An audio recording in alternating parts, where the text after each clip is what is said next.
It's unboxing time again. Samahan niyo ako, i-unbox natin yung mga PR products na pinadala sa akin.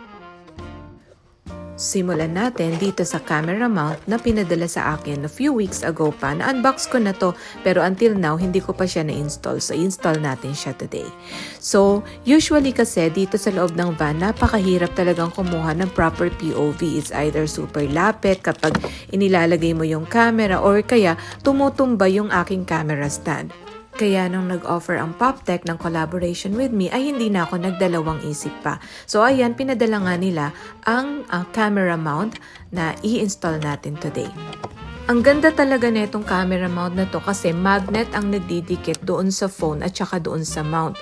So talagang super tibay niya. Yung ibang mga gamit ko kasi kailangan mo pa siyang isaksak doon sa USB para mag-open and close yung pinaka-handle niya. Ito talagang ikakabit mo lang yung magnet doon sa mount and then meron ding ikakabit na magnet doon sa likod ng phone mo. So kapag inilapit mo siya, didikit na talaga yung phone, hindi na siya malalaglag. Super happy ako talaga, especially yung mga POV na nasa labas ako ng van. I'm so glad. I actually need another one para naman dun sa kabila, para lahat ng area. Ang maganda dito, hindi ko na igagalaw-galaw yung stand ko, 'di ba? Ayan no, kasi pwede mo siyang i-move 180 degrees. So, ang next naman na product na i-unbox natin ay itong product or power bank from Good AAA. Good AAA daw pala yon, hindi pala Guda, sabi nung aking brand partner. Anyway, nung nag-reach out sila to collaborate with me, hindi na rin ako nagdalawang isip kasi nga, yung fairy lights ko, i-charge ko siya doon sa Bluetti ko, yung medyo malaki. So, kailangan i-move around ko, mabigat yon. So, at least ito, ilalagay ko lang siya sa pocket ng likod ng chair.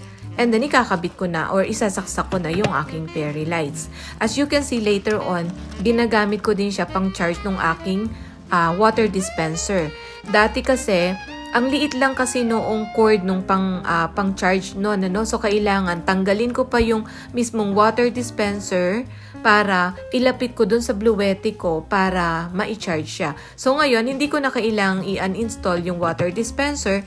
Ikakabit ko na lang yung cord niya dito sa power bank and then isasaksak ko doon sa aking spice basket itong power bank. Mamaya papakita ko sa inyo. Ang maganda dito, talagang ang ganda ng quality niya. Hindi siya yung basta-basta power bank.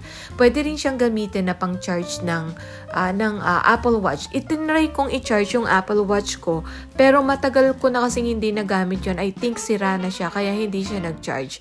But other than that, lahat ng electronics na i-charge ko dito, even yung